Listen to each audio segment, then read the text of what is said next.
earth, fire, air, water. Go planet! Congratulations, Sonny, on being the 10,000,000th, 235,628 and 1/3 person to do that dumb joke here on YouTube. Here's your trophy, dumbass. I tell you, kiddies, we could solve all this bad YouTube joke nonsense right away if people went back to 28K dial-up. You kiddies would love it. You get to take up a phone line and it takes 1 hour just to download 1 single meg. And your phone makes a cool sound while doing it. I really hate that guy. But he does have one good point. No, not about the stupid dial-up. I don't think anybody with half a mind really wants to go back to dial-up internet, with the exception of him.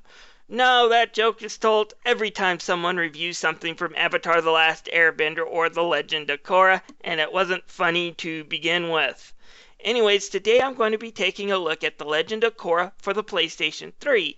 Now, this game has kind of gotten panned by a lot of critics, and not entirely for bad reasons, but I actually managed to enjoy myself playing The Legend of Korra, and for the asking price, it's not a terrible game at all. In fact, I paid more for far worse. Way worse. Alright, let's talk about what most people say is the worst thing about The Legend of Korra, the video game, and that's its story. Now, if you've ever seen me do a rant about this game whenever it's on sale, you know I hate watching The Legend of Korra, mainly because it's so good that watching a single episode usually means I'm going to be binge watching a whole season. It's got some really great in-depth characters. It's got some really great storytelling for what is, for the most part, a family children's television show. But the video game has nothing of that sort in it. In fact, it's pretty light-hearted, skimpy, basic video game storytelling. Basically set between Season 2 and 3 of the series, Korra encounters an old man who takes away all her bending powers. Now she has to go stop him by beating up every thug in Republic City and going to the South Pole and beating up more thugs. It's pretty simple, like I said, storytelling. But I'll give it a pass because it's a video game. We've gone through this in Alloy 7's Gamer's Life, where narrative's a double-edged sword. Having too much narrative in a lighthearted video game like this could actually drag it down, and if the narrative turned out to be no good, it could actually kill the experience even more. So keeping it light was kind of a good thing, and I will give some credit. They at least keep some really great, terrific animated cutscenes in the middle of some of these fights that do match up with the series animation.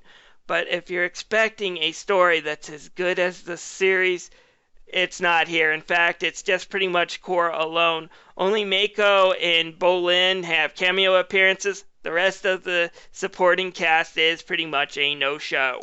Alright, graphically, this game is okay. It's not going to win any rewards for the best cel shading I've ever seen in a video game, but the cel-shaded graphics do look close enough to the TV series to make me see the connection, and some of the special effects are nice enough. The camera for the most part is okay, however, when you're fighting some of the larger enemies, sometimes it does get in the way, unfortunately. Overall, the graphics aren't great, but they are serviceable. Sound, a lot like the graphics, is okay, but not exactly great. We got the original voice of Korra from the TV show. We have Stephen J. Blum voicing the old man. Mako and Bolin, for their small cameo parts, come in to do their voices. So the voice acting's pretty solid. Music is okay, but nothing really memorable. For the most part, it's just basically some of the sound effects of Korra fighting that it actually holds up. And they do have some pretty good sound effects for all the bending. But for the most part, there's nothing really big about the sound either. Let's talk about The Legend of Korra's gameplay now. And is it a good game or not? If you're expecting something big, something deep from this game, just like the story, you're going to be a bit disappointed. Remember, this is a $15 downloadable action game, and for that price and for what it is, it's actually pretty fun. I had more fun with this than some of the $40 Teenage Mutant Ninja Turtles games that I reviewed several months ago. But basically the system works like this. Korra has 4 bending powers, which she will unlock as she travels through her adventures. First is Water Style, which is pretty good at projectiles. It can attack very long range, hit enemies that are standing on top of stuff, but it's not very powerful. Then you got Earth Bending, which is very slow, but can really knock an opponent down.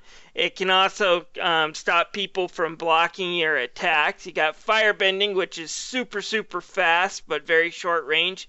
And then you got Air Bending, which is the best power of them all. Kind of makes me wonder how the airbenders got wiped out during the first Avatar series. They were basically all superpowered versions of Ryu from Street Fighter who could fly. But yeah, airbending's kind of the best, and it's not even balanced. It's kind of funny in a way. But all these powers are somewhat fun to use, and they each have their uses. Korra also has Avatar mode, which you'll unlock really late in the game. A little bit too late to really make a useful function unless you're planning on going back through the rest of the game and just collecting higher scores. But basically, hitting 2 shoulder buttons allows you to enter this mode whenever the meter is full, and basically, just like Dante's Devil Trigger, it allows Korra to kick some major ass for a few seconds. She basically can just throw huge boulders or fireballs or whatever and just really annihilate the opponents, and we're talking about even bigger tanks. Now, the game's not all offense. It does allow you to block your opponents, and blocking at the right time will allow you to either knock an opponent back or knock a projectile they send at you back. And you do have to be careful. Some opponents can actually counter your moves as well. And I kind of like this system. It makes it just more than a simple button mashing action games. Platinum Games actually put some thought in this.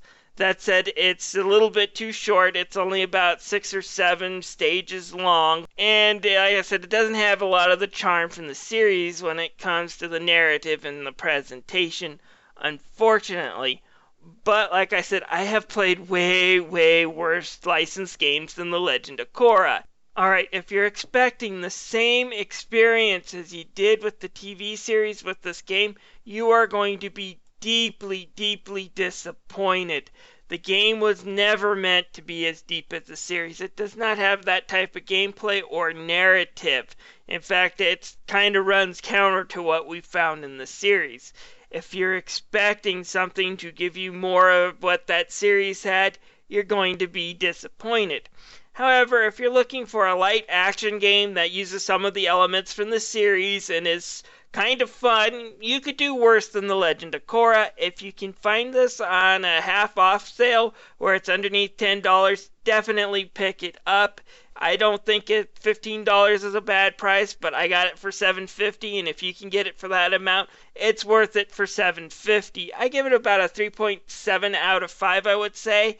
It's, like I said, not a great game, but it's not terrible. And as long as you don't go in expecting that you're going to get something similar to what a season arc of the series had, you're going to have a somewhat decent time with it. Anyways, my name is Tommy the Keyblade Master. If you enjoyed watching this video and want to see some more of my stuff, I do reviews, I do editorials about what I think of gaming all the time, and if you want to join my channel and my community, feel free to click that subscribe button. This is Tommy the Keyblade Master signing out.